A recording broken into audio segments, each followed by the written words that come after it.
Friends, welcome back. तो देखते हैं विराट कोहली और अनुष्का शर्मा क्यों रो पड़े। प्रेमानंद महाराज ने कही बड़ी बात। ओए होए, क्या हो गया? चलो देखें कि भाई दोनों रो पड़े। कुछ ऐसा हुआ है जिसको सुन के यहाँ रो पड़े, या इनको कोई प्रॉब्लम थी जो इन्होंने वहाँ पे सुन बताई और रो पड़े। Let's see. लग तो रहा है कि हो सकता है ऐसी कोई बात सुनी होगी जिससे रो पड़े होंगे। I think so. तो चलो वीडियो शुरू करते हैं। वीडियो शुरू करने से पहले अगर आप चैनल पर नए हो और आपने अभी तक सब्सक्राइब नहीं किया तो जल्दी से पहले सब्सक्राइब के बटन और बेल आइकन को क्लिक कर लो, ताकि आपको हमारे सारे न्यू वीडियोस के नोटिफिकेशन मिल जाएं जैसे हम अपलोड करें। अगर आपको वीडियो पसंद आता है प्लीज लाइक एंड शेयर। चलिए शुरू करते हैं। प्रसन्न हो? खुश तो है, दोनों खुश हैं। ये कोई लेटेस्ट लग रहा है वीडियो आया है, दोनों खास आए हैं। और ये जबकि ये लंदन मूव कर गए हैं उसके बावजूद। आने ठीक ही रहना चाहिए। हम आपको अपने प्रभु का विधान बताते हैं थोड़ा सा।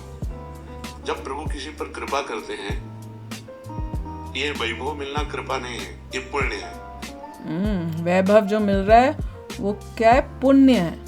पुण्य से एक घोर पापी को भी बहुत देखो, पाप करके भी उनका कोई पुण्य है जिससे वो सुकृत पूर्व के सुकृत चल रहे हैं, नया पापी। ये वैभव बढ़ना या यश बढ़ना ये भगवान की कृपा नहीं मानी जाती। भगवान की कृपा मानी जाती है अंदर का चिंतन बदलना, जिससे आपके अनंत जन्मों के संस्कार भस्म होकर और अगला जो है वो बड़ा उत्तम होगा। अंदर के चिंतन से होता है, बाहर से कुछ नहीं होता। मात्र अंदर का चिंतन। अच्छा, अंदर का चिंतन हम लोगों का स्वभाव बन गया बहिर्मुखी। बहिर्मुखी मतलब बाहर यश, कीर्ति, लाभ, विजय, इससे हमको सुख मिलता है। अंदर से कोई मतलब नहीं रखता कोई विरला ही अंदर से। अब क्या होता है, भगवान जब कृपा करते हैं तो संत समागम देते हैं, फिर दूसरी जब कृपा होती तो विपरीतता देते हैं, और फिर अंदर से एक रास्ता देते हैं। ये मेरा रास्ता है, ये परम शांति का रास्ता है, ये शांति का रास्ता नहीं। भगवान वो रास्ता देते हैं और जीव को अपने पास बुला लेते हैं। बिना प्रतिकूलता के संसार का राग नष्ट नहीं होता। किसी को भी वैराग्य होता है तो संसार की प्रतिकूलता देखकर वैराग्य होता है। सब कुछ हमारे अनुकूल है तो हम आनंदित होकर उसका भोग करते हैं। जब हमारे ऊपर प्रतिकूलता आती है तब ठेस पहुंचती है कि इतना झूठा संसार। तो अंदर से भगवान रास्ता देते हैं, ये सही है। भगवान बिना प्रतिकूलता के इस संसार को छुड़ाने का कोई भी औषधि नहीं रखी। आज तक जितने बड़े महापुरुष हुए हैं, जिनका जीवन बदला है, उनको प्रतिकूलता का दर्शन करके बदला है। तो कभी प्रतिकूलता आए उस समय आनंदित हो कि मेरे ऊपर अब भगवान की कृपा हो रही है, कि मुझे सतमार्ग में चलने की प्रेरणा मिल रही है। अगर सतमार्ग छोटा हो, ये सब तो एक सेकंड के लिए आप विचार कीजिए। अब अपना सुधार कर लो, अपने जीवन को सत्य में ले आओ, तो अगला जो होगा वो बहुत चोर का होगा। चाहे जन्म हो तो श्रीवान, कुलवान, धनवान, वैभव संपन्न ऐसे, और भक्ति की अनुकूलता। खास बात श्रीवान, धनवान, कुलवान नहीं, खास बात भक्ति की अनुकूलता। अगर इस जन्म में भगवत प्राप्ति नहीं हुई तो भगवान श्री कृष्ण ने गीता में कहा है कि मेरे भक्त का नाश नहीं होता। मैं कुलवान, धनवान, श्रीवानों के कुल में जन्म देता हूँ और फिर पुनः भक्ति का माहौल देता हूँ, और पूर्व का जो भजन छूटा हुआ हो वहीं से उसको। अब बिल्कुल ऐसे ही रहो जैसे रह रहे हो, बिल्कुल संसारिक बन करके रहो, लेकिन अंदर का चिंतन आपका बदल जाए। अंदर के चिंतन में आपकी यश की भावना न रह जाए, अंदर के चिंतन में आपको धन बढ़ाने की भावना न रह जाए। अंदर का चिंतन हो जाए, प्रभु बहुत जन्म व्यतीत हो गए, अब एक बार आपसे मिलना चाहते हैं, प्रभु मुझे आप चाहिए, अब संसार नहीं। तो बात बन जाएगी, तो इसलिए आनंद पूर्वक भगवान का नाम जप करो, बिल्कुल चिंता मत करो। बाबा, क्या नाम जप से हो जाएगा पूरा? ये हम अपने जीवन का अनुभव बताते हैं। सांख्य योग और अष्टांग योग और कर्म योग और भक्ति योग, चारों योगों में प्रवेश रहा है। पहले हम सन्यासी रहे 20 वर्ष सन्यासी रहे काशी विश्वनाथ जी। तो हम सांख्य योग, अष्टांग योग, जो अष्टांग योग है ना, अष्टांग योग, कर्म योग, इन तीनों को अच्छी प्रकार जान करके और फिर भक्ति योग में आए हैं। स्वयं भगवान शंकर से बढ़कर कोई ज्ञानी तो नहीं ना, सनकादि से बढ़कर कोई ज्ञानी नहीं। वो हरिशरणम सनकादि हर समय जपते रहते हैं। भगवान श्री राम राम राम राम राम राम जपते रहते हैं। हम वृंदावनवासी प्रिया प्रीतम के उपासी, तो जो राम में राह है वही राह है, और जो धा है ये रस देने वाली वस्तु है। तो हम राधा राधा राधा राधा, मतलब आप ये समझो कि हमारी इतनी तार्किक बुद्धि रही, हमारी श्रद्धालु बुद्धि नहीं रही। सन्यासी की जो बुद्धि होती है वो तर्क प्रधान होती है, कसौटी पर कसने पर। तो हम केवल भावुकता में राधा राधा का प्रचार नहीं कह रहे कि हमने सुना और ऐसे ग्रंथों में पढ़ा ऐसे कह रहे, स्वयं स्वाद लेके कह रहे और विश्वास के साथ कह रहे कि यदि आप राधा राधा जपते हो तो इसी जन्म में भगवत प्राप्ति हो जाएगी, इसी जन्म में।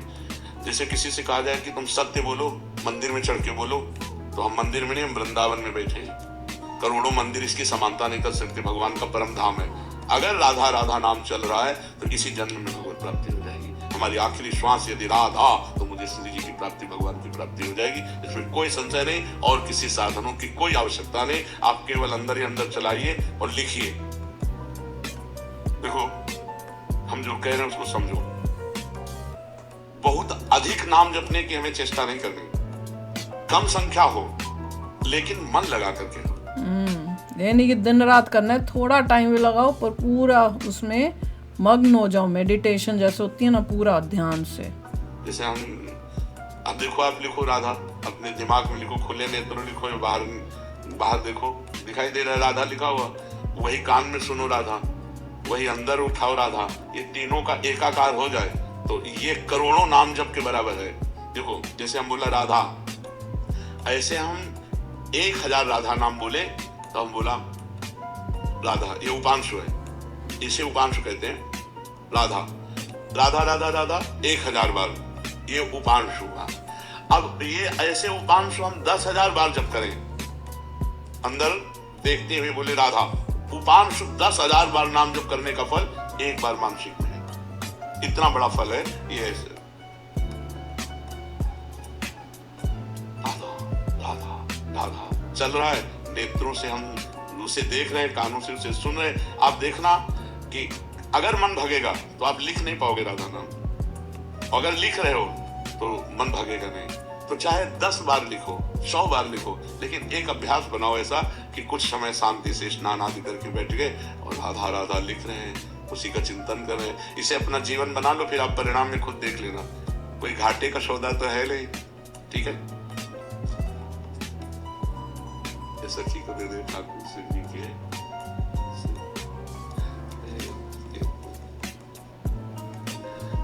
खूब आनंदित रहो, नाम जप करते रहो। देखिए बहुत ही अच्छा था, बहुत ही अच्छा बता रहे हैं। बेसिकली यही कह रहे हैं कि आपको किसी चीज़ के पीछे नहीं भागना, और जैसे कह रहे थे कि पैसे के पीछे मत भागो, अंदर से शांत रहो, कर्म योग करो। भक्ति योग तो हर एक के लिए पॉसिबल नहीं होगा, क्योंकि सब लोगों का इतना पैसा नहीं होता कि आप भक्ति योग सारा दिन कर सकें। फिर आप काम कैसे करेंगे? उसका सोल्यूशन कर्मयोग ही है। अगर आप एग्जैक्टली कर्मयोग करते हैं, विच मीन्स आप काम कर रहे हैं मगर आपको बदले में कुछ नहीं चाहिए, यू विल बी फाइन। और दूसरा जो बात कर रहे हैं जपने की, वो उसके पीछे फ़िलॉसफी ये होती है कि आप जो है अपने सेंसेस के लिए काम नहीं कर रहे, क्योंकि जब आपका माइंड अगर आइडल बैठा है तो आप सेंसेस को सेटिस्फाई करने के लिए भागते हैं, मगर अगर आपके माइंड को आइडल ही ना करें, वो भक्ति करता रहे, तो सेंसेस के पीछे नहीं भागेगा। मेन सारा पंगा सेंसेस का ही है कि आप अपनी लाइफ में देखिए जितनी भी सेंसेस हैं उसको सेटिस्फाई करने के लिए 24 आवर्स आप काम कर रहे हैं।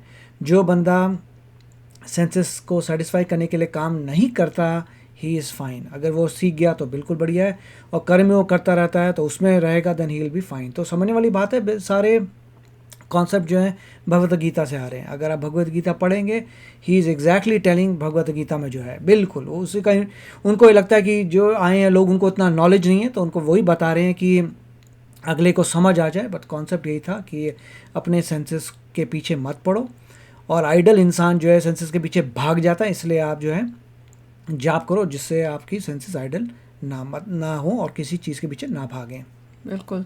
तो चलो यार, आप भी शेयर करना अपने थॉट्स। चलते हैं, मिलेंगे नेक्स्ट वीडियो में बहुत ही जल्द। Till then take care and bye bye. तो अगर आप मेरे इस चैनल पे नए हो तो जल्दी से सब्सक्राइब के बटन को हिट करो और बेल आइकन को क्लिक करो, ताकि आपको मेरा जब नया वीडियो मैं लगाऊं आपको उसके बारे में जल्दी से पता चल जाए।